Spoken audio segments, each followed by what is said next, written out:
Feelings on unions. I have no problem with two people that want to get married. I mean working unions.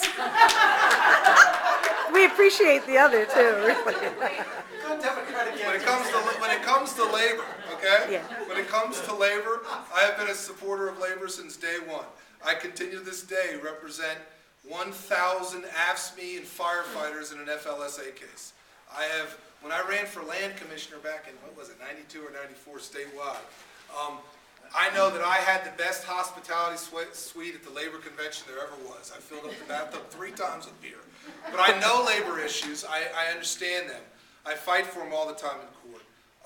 And I will continue to be. And I have a tremendous amount of friends who are in organized labor. And the right to bargain collectively and the right to unionize and to stand up and be counted is something that we can never let slip. Great.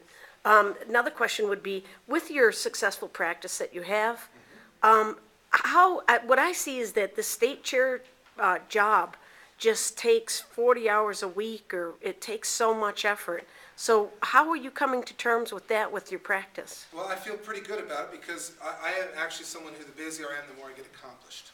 I'm someone that if you want something to get done, ask someone who's busy and they'll get it done. I operate that same way. When I'm not busy, I don't seem to be very productive. But I've done this before. I was an Albuquerque city councilor, and that, if you talk about 40 hours, that might have been 50 hours a week. And I've done that as well as holding down another job at the same time. Okay. I have discussed this long and hard with my family, with my law partner, and we are in agreement that this is a good thing to do. OFA is kind of a new piece of the puzzle, I think. And, I almost look at it like a shadow Democratic Party.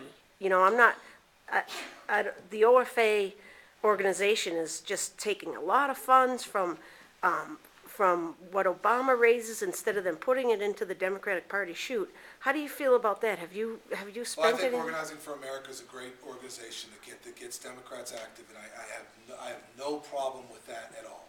But I also know that they need resources, and so does the state party.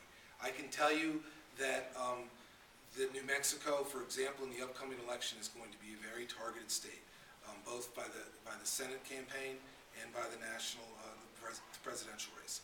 And the fact of the matter is, I think you need a strong state chair who's going to sit down with those national folks and say, we need the proper resources. Just don't send us the national consultants. And I like national consultants. They're great because they have some interesting, good ideas.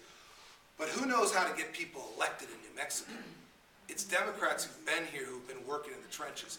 And in order to do that, we need resources. And I will not hesitate in asking those organizations for the necessary funding. Okay, great. Thank you.